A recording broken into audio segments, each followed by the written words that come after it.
Hi friends, ഈ video കാണുന്ന എത്ര പേര് മലപ്പുറക്കാരുണ്ട് ഒന്ന് കമൻറ്റ് ചെയ്യണേ. ഞാനൊരു മലപ്പുറക്കാരി തന്നെയാണ്. നമ്മുടെ മലപ്പുറത്ത് ഏറ്റവും ഫേമസ് ആയിട്ടുള്ള സ്ഥലമാണല്ലോ നമ്മുടെ പൊന്നാനി. ആ പൊന്നാനിക്കാരിയാണ് ഞാൻ. എൻ്റെ നാട് പൊന്നാനിയിലാണ്. അപ്പോൾ നമ്മുടെ മലപ്പുറക്കാർ പൊതുവേ നമ്മുടെ മലപ്പുറക്കാരെ കുറിച്ചിട്ട് നമ്മൾ പറയേണ്ട ആവശ്യമില്ല. ഒരുപാട് കാര്യങ്ങളിൽ നമ്മൾ ഫേമസ് ആണല്ലേ. പല കാര്യത്തിലായാലും നമ്മുടെ ഫുഡിൻ്റെ കാര്യത്തിലായാലും നമ്മൾ മറ്റുള്ളവരെ കാണുന്നതിലും അവരോട് പെരുമാറുന്ന കാര്യത്തിലും അങ്ങനെ ഒരുപാട് കാര്യത്തിൽ നമ്മുടെ മലപ്പുറക്കാർ എപ്പോഴും മുന്നിൽ നിൽക്കുന്ന ഒരാളുകൾ തന്നെയാണ് അല്ലേ. പലതരത്തിലുള്ള മതങ്ങളും എന്തായാലും ഒരുമിച്ച് നിൽക്കുന്ന ഒരു സ്ഥലം എന്ന് പറയുന്നത് നമ്മുടെ മലപ്പുറം നമുക്ക് എടുത്തു പറയാൻ പറ്റിയൊരു നാട് തന്നെയാണ് അല്ലേ. അപ്പോൾ നമ്മുടെ നാടിനെ അഭിമാനിക്കാൻ പറ്റിയൊരു നിമിഷം കൂടി ഉണ്ടായിട്ടുണ്ട്. ഇത് കുറച്ച് മുന്നത്തെ വീഡിയോ ആണ്. അപ്പോൾ കണ്ടപ്പോൾ ഒരു കൗതുകം കൊണ്ട് ചെയ്തതാണ്. എനിക്ക് മലപ്പുറം എന്ന് പറയുന്ന ജില്ലയിൽ നിന്ന് കിട്ടിയ അനുഭവം ഞാൻ വേണമെങ്കിൽ ഷെയർ ചെയ്യാം. ഞാൻ പഠിച്ചത് BBA പഠനം എൻ്റെത് എറണാകുളത്തായിരുന്നു. അപ്പോൾ ഞങ്ങൾക്ക് പ്രോജക്റ്റ് ചെയ്യാൻ വേണ്ടിയിട്ട് എനിക്ക് കിട്ടിയ ജില്ല മലപ്പുറമായിരുന്നു. മലപ്പുറം, നിലമ്പൂർ, എടവണ്ണ, മണിമൂളി, അതുപോലെ തന്നെ മഞ്ചേരി, ഈ 4 സെക്ഷനിലാണ് എൻ്റെ പ്രോജക്റ്റ് നടന്നുകൊണ്ടിരുന്നത്. അപ്പോൾ ഈ പ്രോജക്റ്റ് കഴിഞ്ഞ് ഞങ്ങൾ ഇറങ്ങാൻ നേരത്തെ ചിലപ്പോൾ വെളുപ്പിനെയാവും, ചിലപ്പം 3 മണി, ചിലപ്പോൾ 12 മണി ഈ ടൈമൊക്കെയാണ്. അപ്പോൾ ഈ ലോഡിങ്ങിന് നിൽക്കുന്ന കുറേ ചേട്ടന്മാരുണ്ട്. നമ്മൾ ബസ് കാത്ത് നിൽക്കുമ്പോൾ ഈ ലോഡിങ്ങിന് നിൽക്കുന്ന കുറേ ചേട്ടന്മാരുണ്ട്.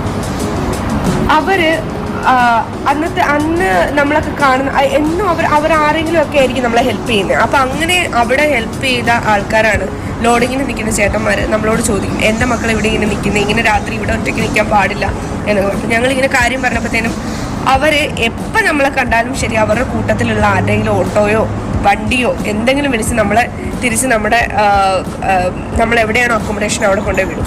വിട്ടതിന് ശേഷം നമ്മൾ ഇറക്കുന്നതിനെക്കാട്ടി മുന്നേ പുള്ളിക്കാരനെ വിളിച്ചിട്ട് നമ്മളെ വിട്ട ആളെ വിളിച്ചിട്ട് അവർ ചോദിക്കും പിള്ളേർ സേഫായിട്ട് എത്തിയോന്ന്.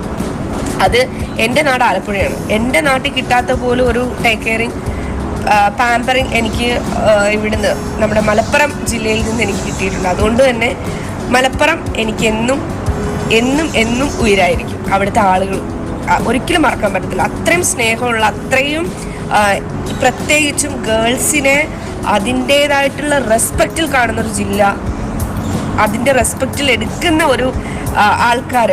അവരോട് മോശമായിട്ട് നിന്നാൽ അവരും തിരിച്ച് മോശമായിട്ട് നിൽക്കും. അതേസമയം നല്ല രീതിക്ക് നിന്നാൽ ചങ്ക് പറിച്ചിരുന്ന കൂട്ടരാണ്. അത്രയാണ് ഇതിപ്പോൾ ഒരാളുടെ മാത്രം അനുഭവമാണ് അല്ലേ. അങ്ങനെ ഒരുപാട് പേർക്ക് ഇങ്ങനെ നല്ല അനുഭവങ്ങൾ ഉണ്ടായിട്ടുണ്ടാവും.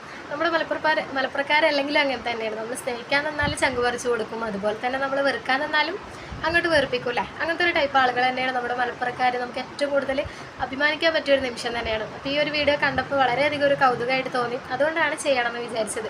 ഇതിൽ എത്ര പേര് നമ്മുടെ മലപ്പുറംകാർ ഈ വീഡിയോ കാണുന്നുണ്ടെന്ന് ഒന്ന് കമൻറ്റ് ചെയ്യണം കേട്ടോ. നമ്മളെപ്പോഴും മലപ്പുറംകാർ എല്ലാ കാര്യത്തിലും ഫ്രണ്ടിൽ തന്നെയാണ്, നമുക്ക് തന്നെ അറിയാമല്ലോ. ഫുഡിൻ്റെ കാര്യത്തിലൊക്കെ ഏറ്റവും ഫേമസ് ആയിട്ടുള്ള ഒരു സ്ഥലം തന്നെയാണ് നമ്മുടെ മലപ്പുറത്ത്. ഏറ്റവും കൂടുതൽ ഫുഡിൻ്റെ കാര്യത്തിൽ എന്താ പറയുക ഫേമസ് ആയിട്ടുള്ള ഒരു സ്ഥലം തന്നെയാണ് നമ്മുടെ പൊന്നാനി. നമ്മുടെ പൊന്നാനിൽ വന്നവർക്ക് അറിയാം, ഫുഡിൻ്റെ കാര്യത്തിലും നമ്മൾ ഒരു വിധത്തിലുള്ള എന്താ പറയുക പിശുക്കും കാണിക്കാറില്ല. അമ്മാതിരി ഇതാണ് നമ്മൾ സൽക്കരിക്കാനായാലും എന്തിനായാലും നമ്മുടെ മലപ്പുറക്കാർ എന്ന് പറയുമ്പോൾ തന്നെ നമുക്കൊരു വലിയൊരു മലപ്പുറത്ത് ജീവിക്കുന്നവർ എന്ന് പറയുമ്പോൾ തന്നെ നമുക്കൊരു അഭിമാന നിമിഷം തന്നെയാണ്. അതുപോലെ തന്നെ ഇപ്പോൾ നമ്മുടെ റഹീമിൻ്റെ കേസിലായാലും എന്തായാലും നമുക്കറിയാം ഏറ്റവും കൂടുതൽ പൈസ ഒരു മതവും ജാതിയും ഒന്നും നോക്കാതെ ഏറ്റവും കൂടുതൽ പൈസ പിരിച്ചു കൊടുത്തൊരു ജില്ല എന്ന് പറയുന്നത് നമ്മുടെ മലപ്പുറം ജില്ലയാണ്. ആ ഒരു ക്രെഡിറ്റ് കൂടി ഇപ്പോൾ നമുക്ക് അവസാനമായിട്ട് കിട്ടിയിട്ടുണ്ട്. അപ്പോൾ മലപ്പുറക്കാരുണ്ടെങ്കിൽ കമൻറ്റ് ചെയ്യാൻ മറക്കണ്ട.